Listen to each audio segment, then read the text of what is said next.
Good evening, friends, and welcome to the October edition of Café Muse.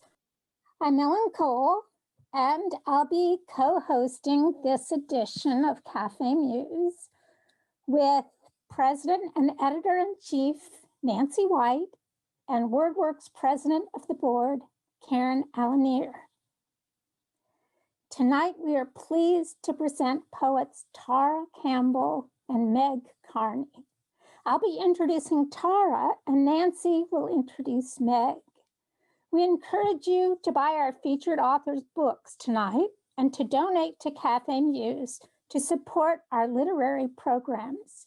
You can find the links for buying books and for making a donation in our chat. You may notice that audience members have been muted. This will help prevent feedback problems for our readers and will ensure uninterrupted programming. Please bear with us if we do encounter a technical glitch. During the reading, you may use the chat to comment or to ask a question that our readers may answer during the Q&A period, which will be moderated by Karen Alanier if time permits. Our program is scheduled for 1 hour. The next Café Muse is Monday, July 12th, which will showcase the anthology Written in Arlington, edited by former Arlington Poet Laureate Catherine Young, with readings by some of the poets included in the anthology.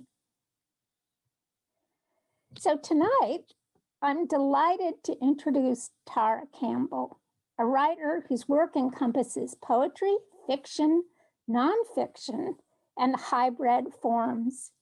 She teaches creative writing at George Washington University, the Writers Center, Politics and Prose, and at the National Gallery of Art Writing Salons. She's a Campbell Fellow and fiction editor at Barrel House. Tara has received numerous awards from the DC Commission on the Arts and Humanities, including the Larry Neal Writers Award and the Mayor's Award for Outstanding New Artist. She's the recipient of the Robert Grover Story Prize and winner of the Better Than Starbucks Sonnet Contest. And you have to be really good to be better than Starbucks. Tara was born in Alaska and has lived in Oregon, Ohio, New York, Germany, and Austria. She currently lives in Washington, D.C., and her MFA is from American University. Tara's newest book is Political as Fuck, a Rage Collection, a hybrid collection of poetry and fiction published in 2020 by Unlikely Books. Her other books include a novel, Treevolution, Circe's Bicycle, a hybrid fiction poetry collection, and Midnight at the Oregon Emporium, a collection of short stories. She's been published in the Beltway Quarterly, Rigorous, Quail Bell Magazine, Poets Reading the News, Bending Genres, Writers Resist, and District Lit, and many other journals. Tara's poetry is hard-biting and political, but not didactic. She uses humor and whimsy, as well as powerful images in her poems, and the end result is a socially aware work that leaves the reader moved, saddened, and very engaged. She's a master of forms.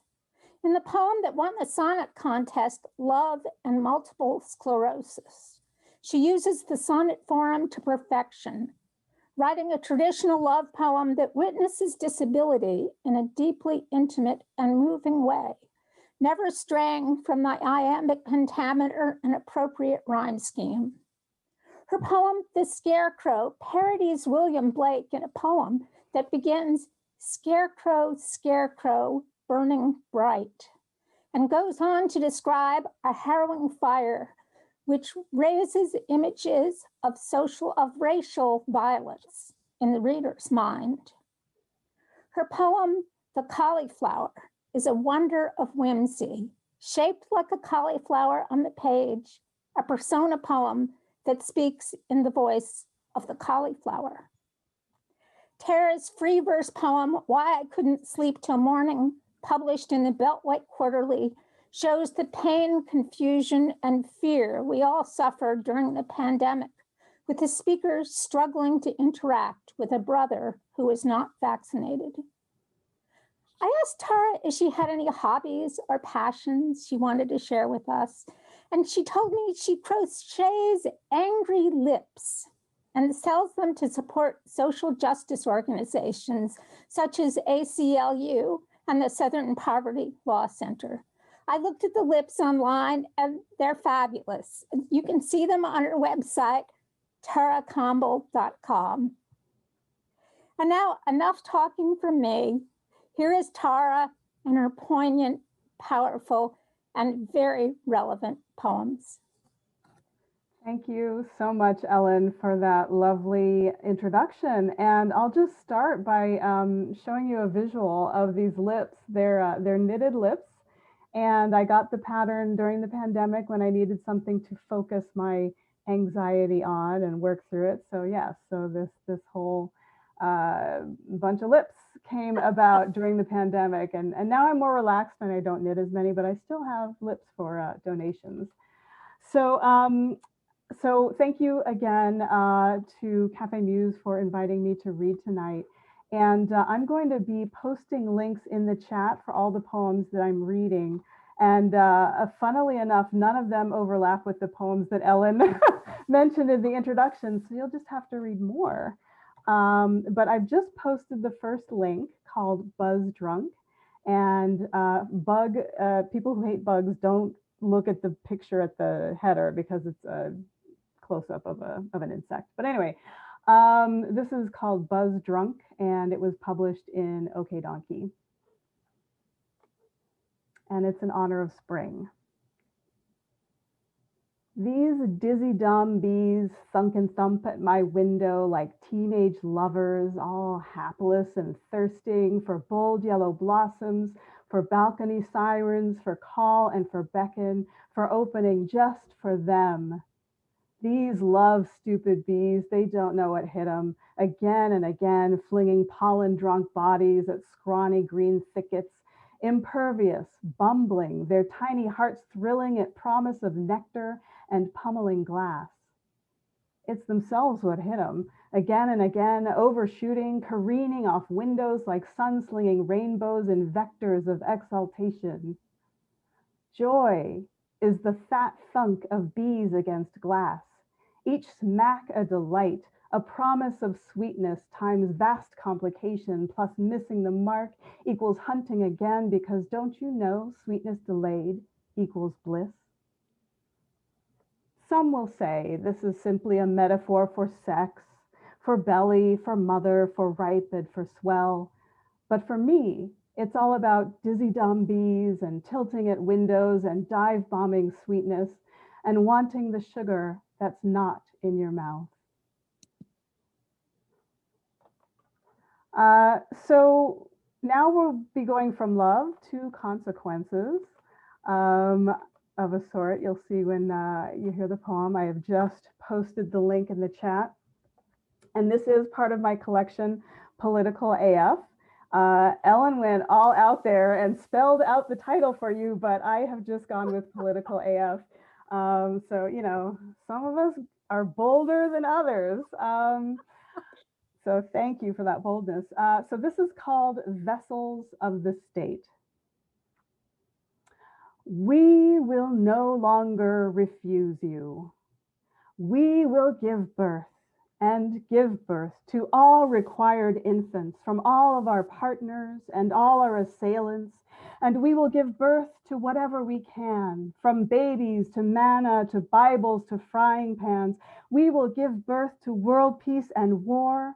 We will give birth to more and more and more. And we will give birth to swarms of locusts and shaggy red devils with razor sharp horns. And we will give birth to dashing steel daggers and gleaming new teeth. And we will give birth to braziers and pitchforks to praise you. For you, we will grow as many vaginas as Kali has arms, Our vulvas will steam, sulfuric, primordial, and scald doctors' hands with Vesuvial pitch.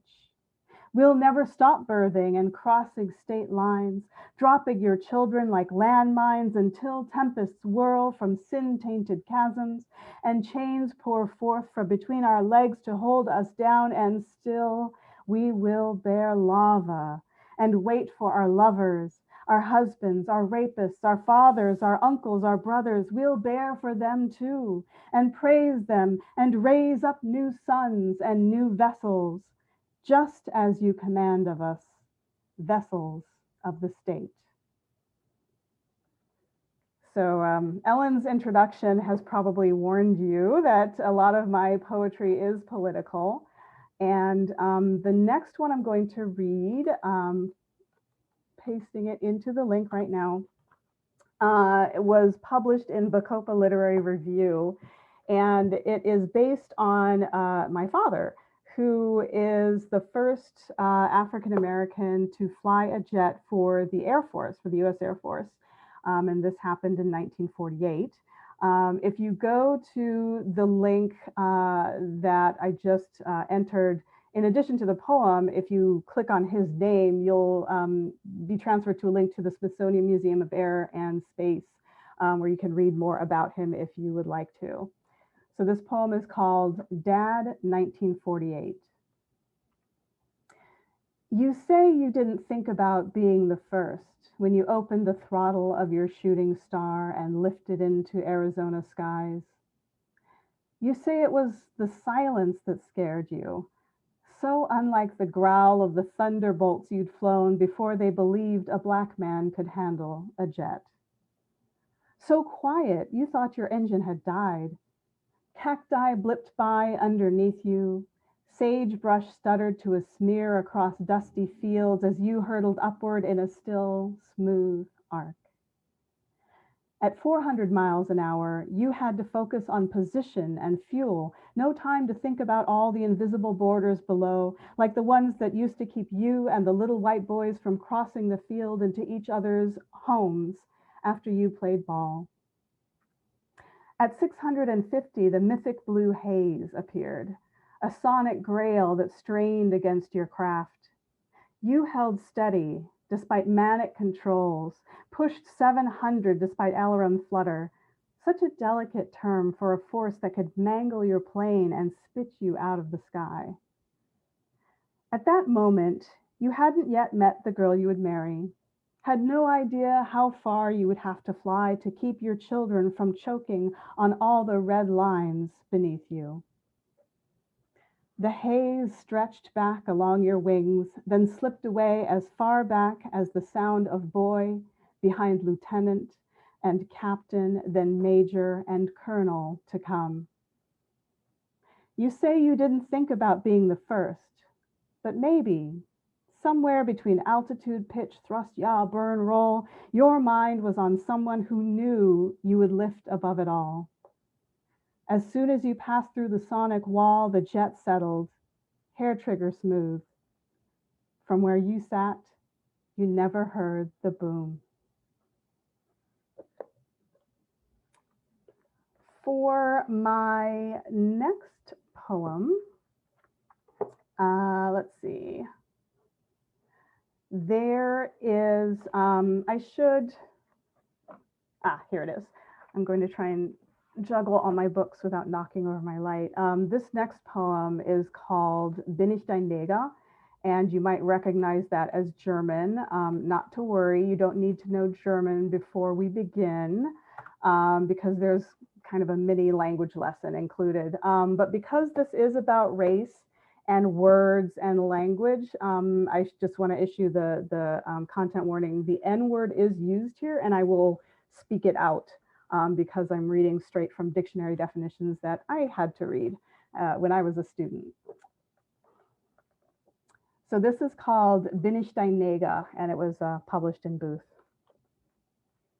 1. The 1990 Duden Oxford German-English Großwörterbuch will tell you that Neger, masculine, means A, Negro, B, Fernseh, television, Gobo, nigger, cue card. all of which requires some explanation. Negro, a most problematic English word. Gobo, not what you think when your lips curl around it somewhere between Negro and nigger. No, not a lazy, racist epithet conjuring images of tribesmen chucking spears at pith helmets, howling gobo, gobo, gobo, marked abwertend, derogatory, in the Wörterbuch, included for accuracy, but with regret. No, a gobo is, in fact, a dark plate, a screen, a word derived from go-between, a shield to protect a lens or a filter placed over a spotlight to project a stenciled design. Just like a cue card, it's a maker of illusions, a tool, a thing men use. Which begins to make sense when you recall that in the Wörterbuch, just before nega, uppercase, comes nega, lowercase, as in nega sein, as in to be broke. And now you are perfectly clear about the sanctioned uses of capitalization and light and darkness and tools. 2. Negerin, feminine, negress. A word which, according to the doorstop Wörterbuch you bought when you decided you loved German, needs no definition, coming just after nega and before nega krause, frizzy hair, and nega kuss, literally nega kiss. A confection of chocolate-coated marshmallow also known as Mohrenkopf, literally Moor's head, as in der Moor hat seine Schuldigkeit getan, der Moor kann gehen, as in the Moor has done his duty, the Moor can go. Not to be confused with Moor im Hemd, as in a steamed chocolate bundt cake cloaked in chocolate sauce. Your Wörterbuch didn't mention Negerbrot, chocolate with nuts, because but you saw it behind confectioner's glass overseas, and you hate to admit that you loved it, just like Moor im Hemd, which you tried not to hear yourself order. More than 2 decades later, it still bothers you that you never liked Negerküsse, too sticky and too sweet. 3.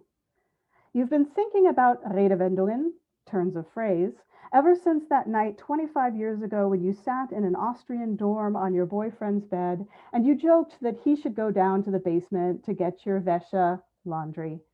And he laughed and said, Bin ich dein Neger? Which to one scholar would have meant, am I your Negro? While another would have heard, am I your digger? And both would have meant the same damn thing. Your boyfriend's cheeks flushed, his hands covered his lips, then apologies flowed, but you marveled at how that question had shot from his mouth, unconsidered yet fully formed, primed like a common expression, fired from a nega, a torpedo-carrying craft used by the Nazis between 1943 and 1945, notably in a series of attacks on the Allied troops off Normandy in July of 1944, as in swift, as in stealthy, as in destructive. You didn't know this meaning at the time, but if you had, you would have answered, ja, ich glaube schon. I have just a few more poems, and I promise I will end on a more positive note. But before we get there, there is a theme that comes up in my work again and again, and you'll guess it as soon as I start reading. This one was also part of my Political AF collection, and it is called In the New Republic, and I just posted the link in the chat as well, and I think you'll be able to guess the theme. So, in the New Republic, we will call men sir, or baby, or master, whichever they prefer at the time. In the New Republic, they'll only broadcast cat videos and cooking shows and Puppy Bowl and The Bachelor, never The Bachelorette. And the bachelors will put all the women they've ever wanted into a row and choose one of us and choose her and choose her and choose her until they tire of thrusting their rose-red stems into her face. In the New Republic, we won't ask for the truth anymore, but they'll tell it to us with a slap on the cheek, with their hands on our throats, with gleaming pistoled fists. They'll say these new truths are self-evident, but we'll know they're not new. They are ancient. In the new republic, sharp objects will not be allowed, so we'll sit together and knit our shrouds with our hands. We'll scrape wool stitches over tender knuckles onto yellow-blue arms and wonder exactly which outrage crazed the glass. Whose blind eye shattered the shields between us and the new republic? In the new republic, we will have no choice but to knit and whisper steel into each other's spines, remind each other of the dreams we've dripped into our daughters' ears. In time, they will know how to dig and where our bones lie, how to slip through the dark, and how to use stones to quietly fracture us, sharpen us into the slicing edge of a jagged new age.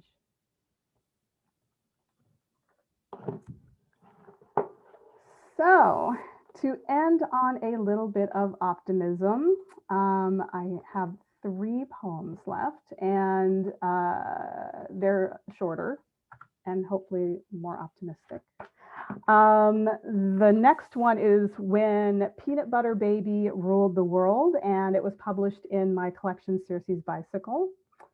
And I'm hoping this will be a little bit more of an optimistic view for the future. When Peanut Butter Baby ruled the world, it began with the dreaming mothers.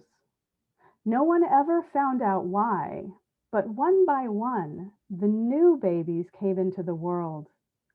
Pickle baby, ice cream baby, crispy tofu baby. The first births were recorded by nurses with trembling hands. Others came, chocolate baby, Nutella baby, marshmallow baby. The phenomenon had no ground zero, no borders. Doctors around the world compared notes. Cassava baby, chickpea baby, spicy squid baby, and searched for a cure, meanwhile pleading with mothers to maintain their health. The mothers tried. Asparagus baby, broccoli baby, peanut butter baby, but they had needs. Bacon baby, rum baby, maraschino cherry baby, tiny umbrella baby. They couldn't control their dreams.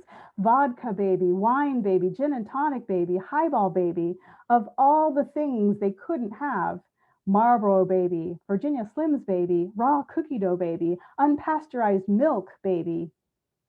The doctors kept waking them up to feed them applesauce and admonishment, but they kept on dreaming. Imported soft cheese baby, beef tartare baby, sushi baby, swordfish baby, just about any goddamn fish baby. Until finally the mother said, enough.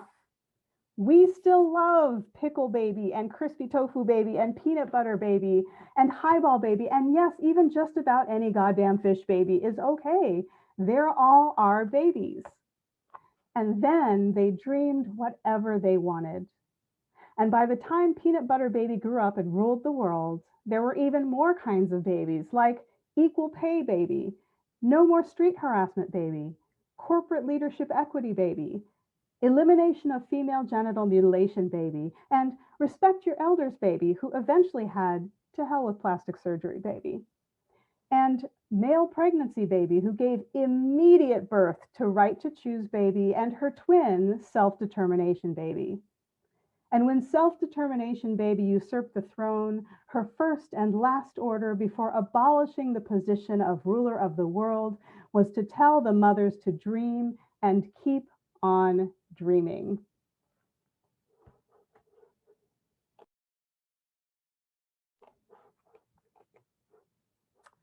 All right, so second to last poem here. I am placing the link in the chat. And this one is once again in Political AF. It is called In Contradiction to the Commander's Standards and Wishes. And some of you may recall a certain commander-in-chief had certain words that he didn't want to hear about human health and social issues. And the CDC was advised to avoid certain words and phrases to avoid having any problems with their budgets being continued. So I decided to use those certain words and phrases in this poem called In Contradiction to the Commander's Standards and Wishes. I base my poetry on science in contradiction to the Commander's standards and wishes. I sing of diverse transgender fetuses, write evidence-based verse in praise of science-based wonders, rhyme vulnerable with beautiful, while capital millionaires line their pockets with non-chlorophyllite green and almost forget to chip the children in their trickle-down amnesia. I base my poetry on science in consideration with community standards and wishes, based on faith in reason, in empathy, in data, in compassion, in knowledge, in questioning, in resistance.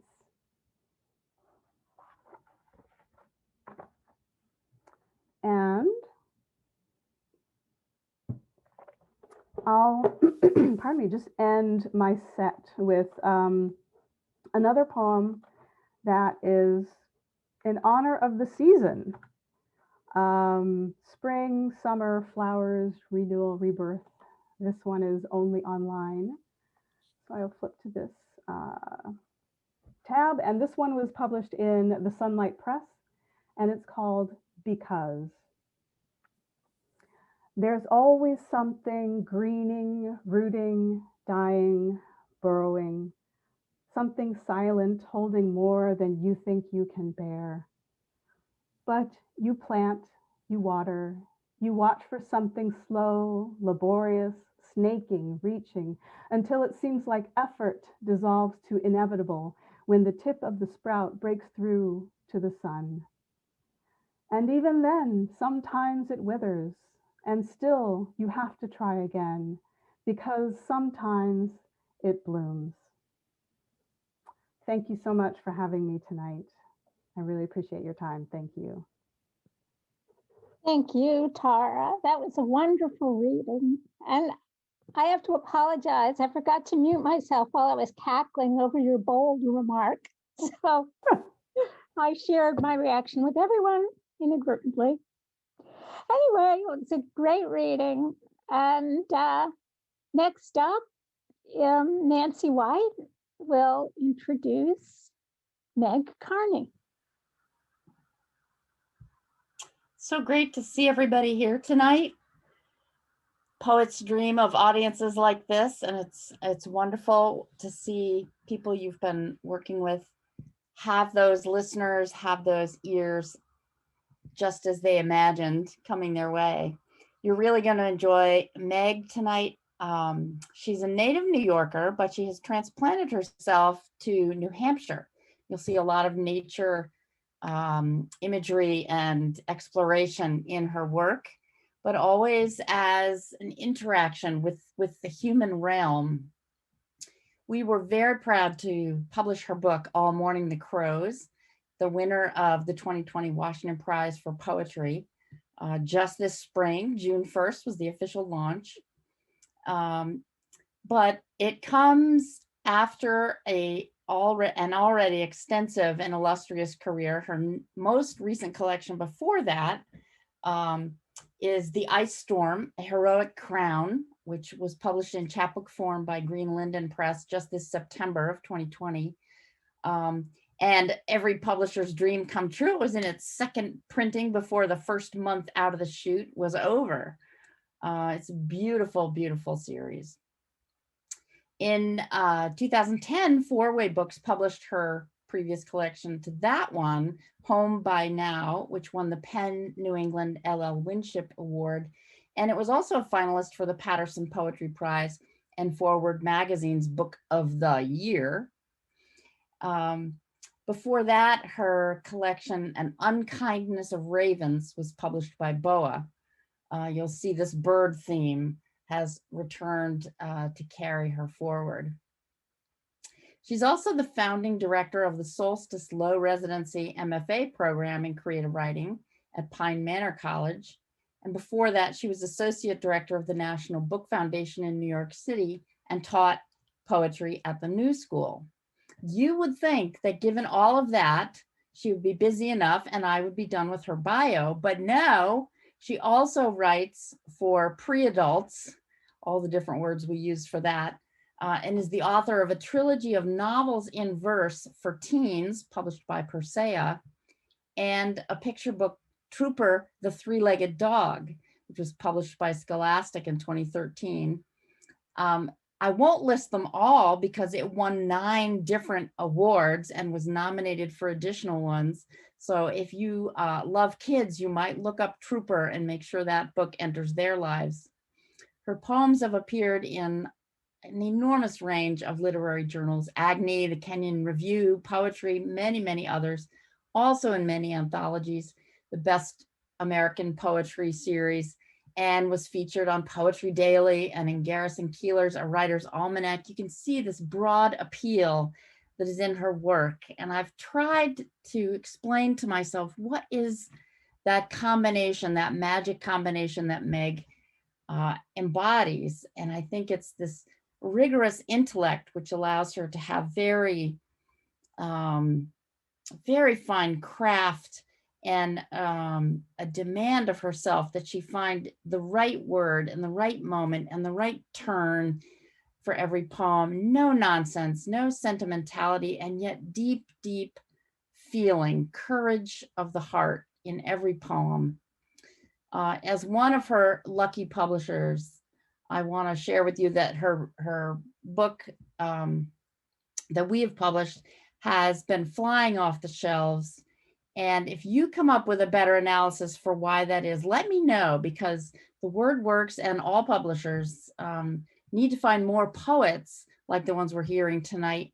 And if you can come up with a handy dandy rubric that will allow us to find even more of them, we'll be profoundly grateful. I'm sure you'll have as fine an experience listening to her tonight as we had working with her as this marvelous human being and producing her book this year. If she's ready, I'll turn it over to Meg. Okay, thank you, Meg Kearney. Thank you so much, Nancy, for that introduction. We could have cut it in half. It would have been fine, but I really appreciate it. And I thank everyone at Café, Muse, Henry and Ellen and Karen and all the WordWorks people, Andrea Carter-Brown, who was my editor of All Morning the Crows, the new book.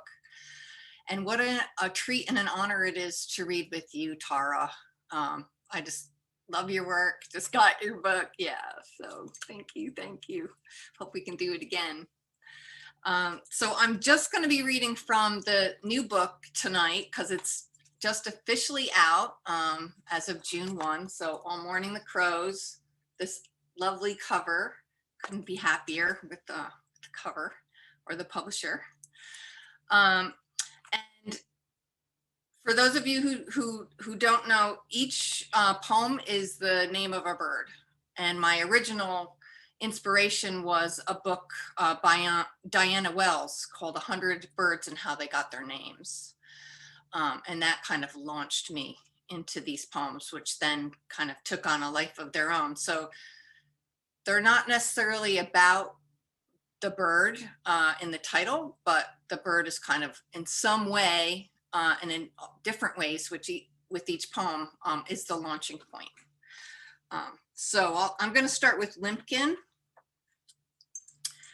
And I'm just going to read you a brief little bit that's in 100 Birds and How They Got Their Names that says, the Limpkin's cry has a quality of unutterable sadness, as though the bird is wailing in despair at the desolation of its watery surroundings.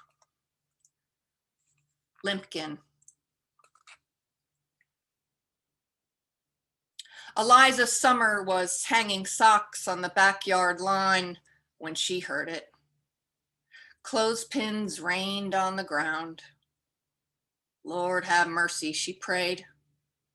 Her hound lifted his head to howl, then changed his mind. Diane Johnson and her son Kip were peeling potatoes when they heard it. Out on their porch, Kip still held his knife. Diane touched his arm as if to ask, "Hear that?" Kip claimed it was a bird, but Eliza knew it was that newlywed girl in the old white house, Mary. It was a limpkin, Kip insisted, the swamp. His mother clucked. What did a boy know about heartbreak? When Jen Kroll heard it, she called her father for the first time in 13 years. Joe Sprague slipped in the tub when he heard it, and Paul Hogue at the diner shook coffee in his eggs. Diane whispered, "That Mary came in the clinic last week, forearms shredded like." She took Kip's knife, nudged him, "Go shoot baskets." Sissy Freer cut off the tip of one braid with a tree pruner when she heard it. Diane wished she didn't know about Mary. Inside the house, she crossed herself, lit the wrong end of a cigarette. When she called him in, Kip missed his shot. He knew plenty about heartbreak. He'd had a father.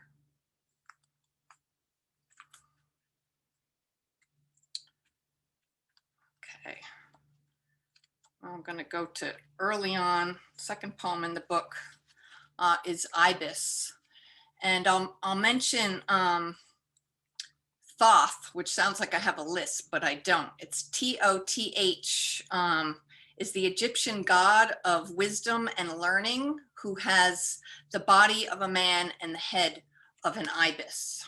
So I mention this god, but I don't name Thoth. So now you know.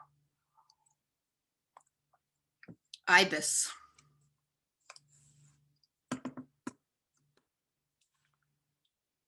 Her first mistake was trusting a god with the body of a man and the head of an ibis. People said he was old and bald and croaked like a raven, desired only shrimp and flies. But no, he was fine and smelled of salt. He knew her names, the one she was born with and the one she was given. Knowledge, he said, is a pond awake with fish. When he stripped her on its mossy bank and lured her in, she understood.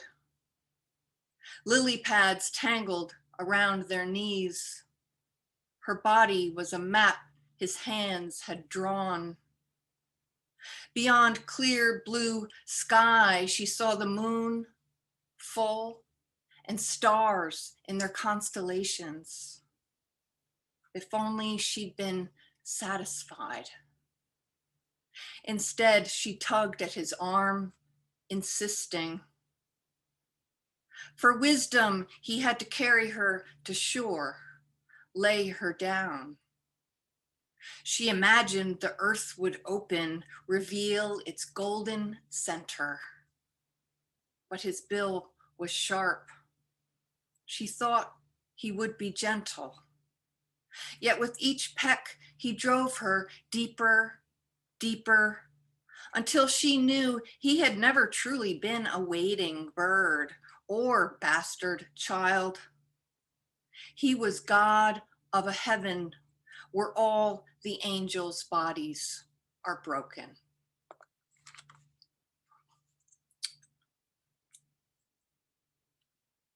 So Nancy mentioned, thanks. Nancy mentioned that I'm a New Yorker, which I am, both the city and the Hudson Valley, both. But I was living in New York for about 12 years, mid 90s till 2005.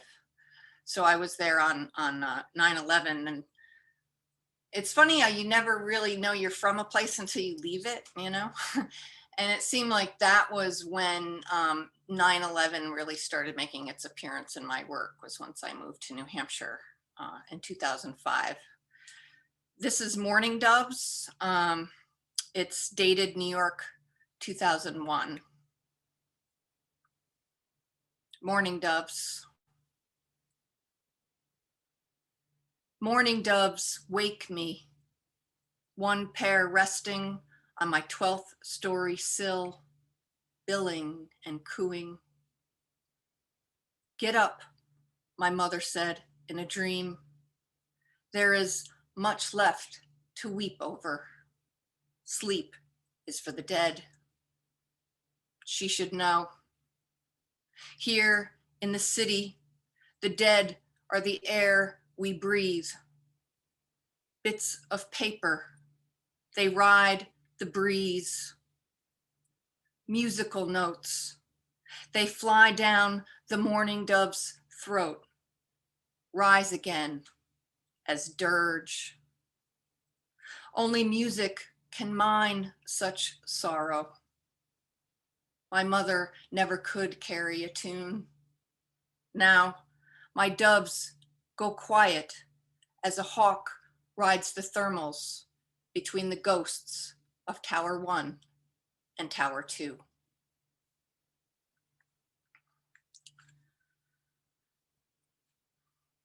Um, 9/11 makes a few appearances. It's kind of one of the maybe sub-threads, I guess, of the book, but that I think is the only one I'll read tonight where it's mentioned.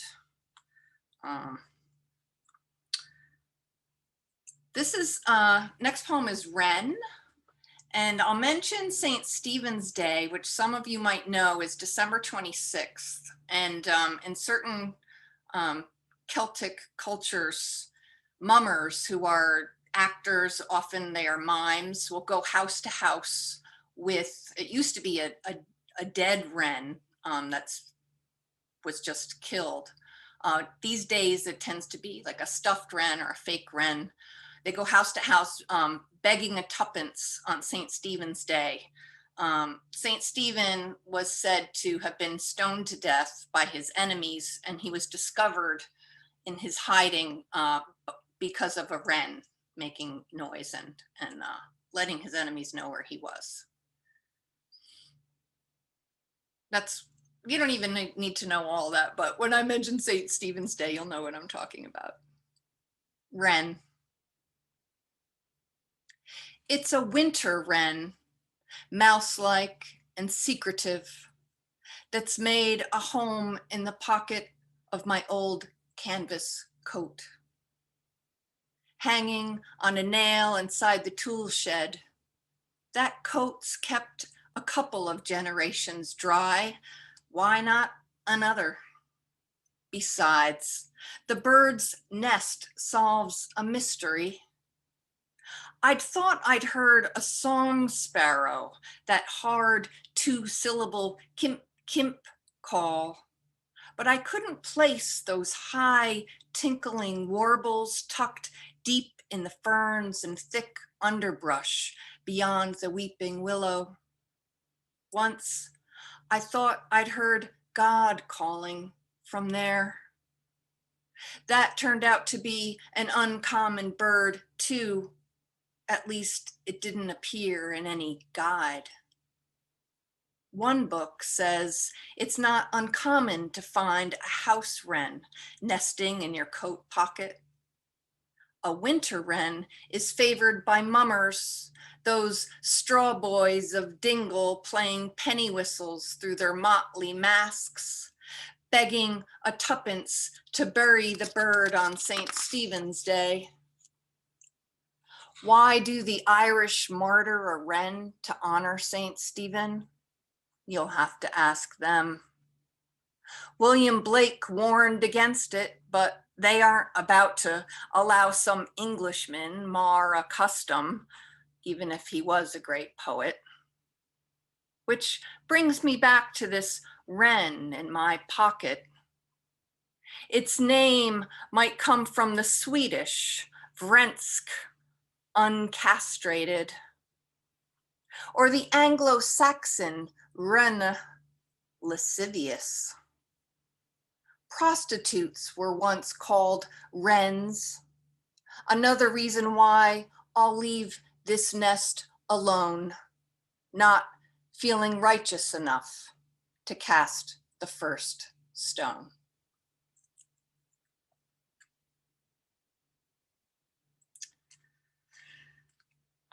Okay.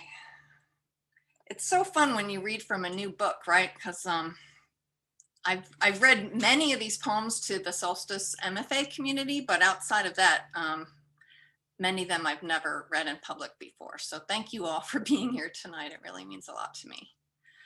I'm going to read Pheasant. And this is, even though it's Pheasant, this is actually where the title of the book, All Morning the Crows, came from. Thanks to Laurent Bosselar, who's the one who sent me, this is the name of your book. Pheasant. This pheasant won't be shot by fat men after breakfast. This pheasant's etched in stone. But there I go again, dreaming of home, my father's love, of pheasants, my father long gone. The stone is granite and marks my father's grave. All morning the crows have behaved badly while the pheasant, wings stretched wide, waits for a flight that never begins. He's been ready just 20 years, yet his rock is showing wear. So much for immortality. Who will save you now, mock the crows, pulling plastic tulips from the ground. Not the pheasant, bound by stone into silence. Not his brother crow, that clown, who has staked a claim to the fresh earth mound where my mother lies, so newly arrived, she's still saying her hellos.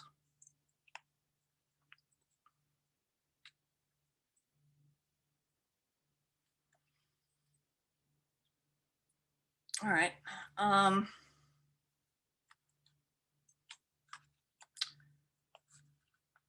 Hopefully this will be a little bit of a humorous break. This is Ostrich, and I will read the epigraph that comes from 100 Birds and How They Got Their Names, which says, politicians, this is in the 19th century, politicians wishing to criticize eruditely could safely call rivals Struthonian, meaning that, like foolish ostriches, they refuse to acknowledge reality. So there was a certain politician that I was thinking that this poem could also be about, but it can be about whoever you want it to be about, I guess. Ostrich. It took her 2 years to face it. He wasn't a nightingale. He wasn't a mockingbird either. Shit, he couldn't even sing. When he promised her music, he'd meant the store-bought kind, the brand that comes in a can. And yet he didn't understand why she packed her things, dressed for departure. You're depressed, he said. She said no, she just had to save herself, couldn't wait for cavalry rescue. But they're nearly here, he replied, laying his head on the ground, right ear down. As he listened for the sound of hooves, she knew he was truly Struthonian, and wanted to cry. This bird not only couldn't sing, he couldn't fly.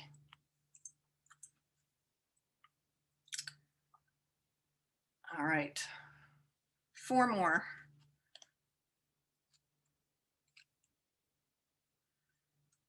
This is Grackle, which I was so thrilled that Natasha Trethewey picked this poem for the Best American Poetry 2017.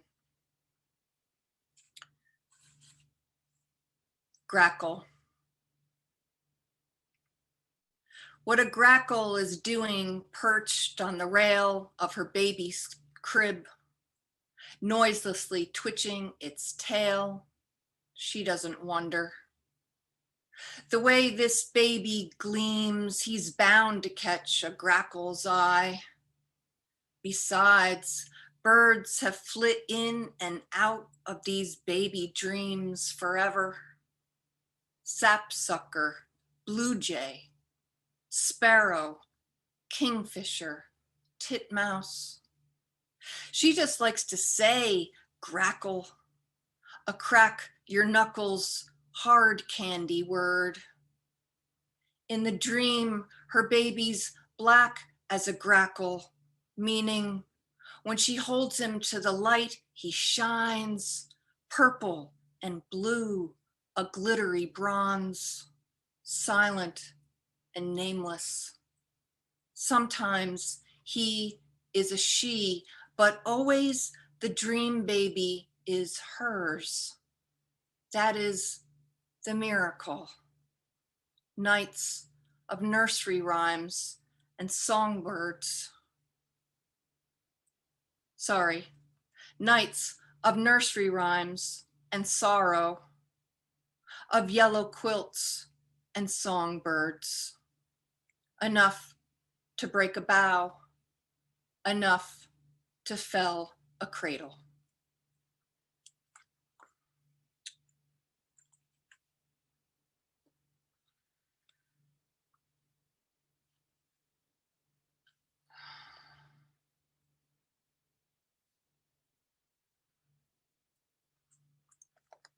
I'll read Oriole next. Just one thing that you should know about orioles is they often make their nests out of man-made materials. So they'll steal things off your laundry line or, off your back deck or off your front stoop to build their nests. Oriole. To build their nest, they stole my mother's cigarettes. Next, they snagged her booze. They took her heating pads and measuring cups, plucked her blood-soaked tissues, bright as carnations, from the wastebasket. They took her shopping list, zip-up boots, Katrina the cat, feeding tube, her glasses and the book on her lap. Filched her sweet dream tea, her field guide to birds.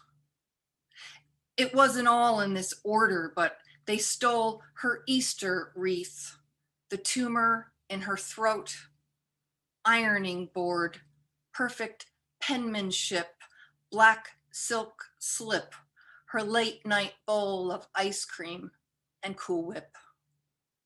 They tried to take her last words, but she snatched those back, took those with her. Okay, 2 more poems, thanks.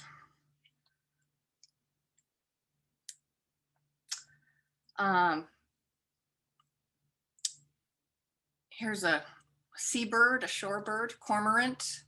And I'll mention the rack line, which you probably know is that zone or area on a beach where at high tide all the seaweed and other debris is deposited along the beach.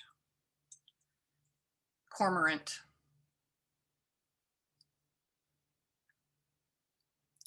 Luminous as an oil slick in the sun. This morning's cormorant rides out low tide on a gray-green rock you couldn't see an hour ago. When the bird first surged from the sea, you thought snake, something tunneling down its length like a vole. Not vole, crab. Then the shoulders, massive, mythic, snake on raven's back. Better, Milton Satan in a tree, tempting you. Its gleaming wings spread like great leaves to dry. There was a time you would have given in. You would have said yes, swallowed anything. Later, you would have woken cold, tangled amidst the seaweed and slime.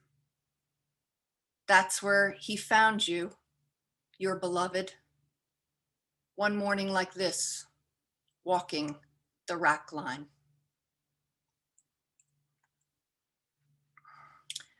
Thanks. And I'm gonna finish with Duckling Swan.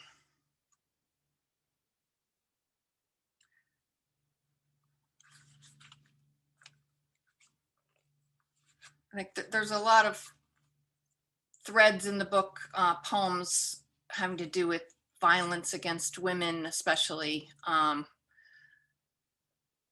But I'd like to think that the book ends with optimism and hope and song. Maybe in a way this poem does too. So thank you all again for coming. I'm going to end with this. Duckling Swan. Before I was born, I was biggest of the clutch, already a burden and slow to hatch. When at last I smashed my way into this world, my mother's tongue unfurled a hiss. Siblings snickered and jeered. Who could love an ugly girl, smothered in egg wax, gray as the curl in a drowned man's lip? Even cleaned up, my down was ash. I was the art of my mother's mistake, the ache in her dinosaur heart.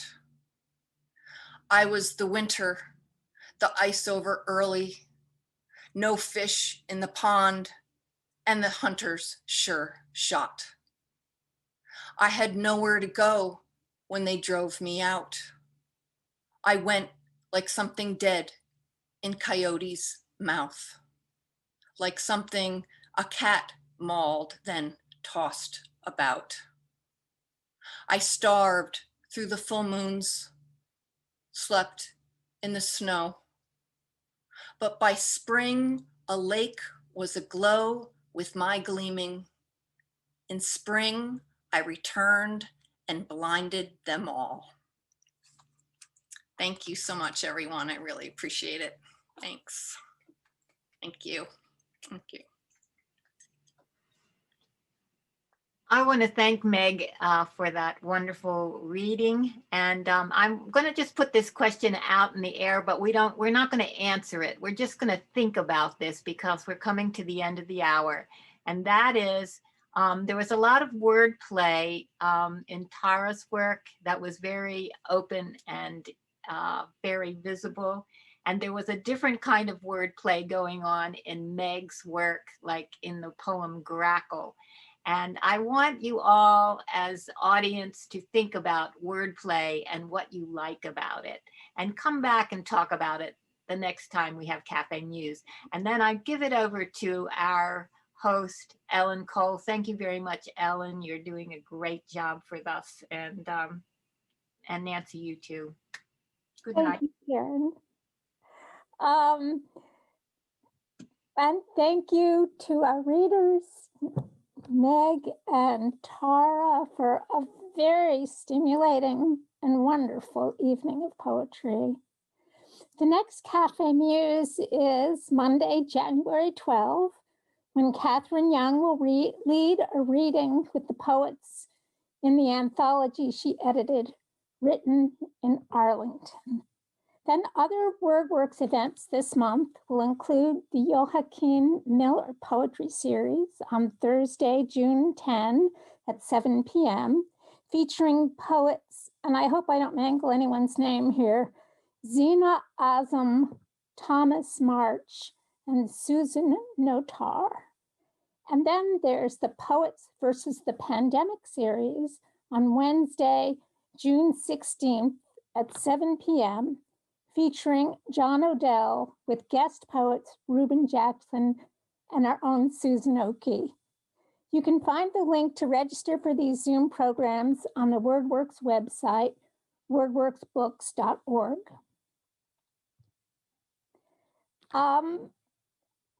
I also want to thank Michael Davis for his beautiful guitar music and the wonderful photos that accompanied them. Henry Crawford for being our technical guru, and to the other WordWork, I'm sorry. My mind is just blown away by all this beautiful poetry. And for the other Cafe Muse co-hosts, Susan Oki, Birgie Senhausen, Renee Garrity, Leah Johnson, and Henry Crawford, and tonight's guest co-host, Nancy White. And most of all, thank you, our faithful audience. Without you, Cafe Muse couldn't exist. So have a good night, and we hope to see you next month.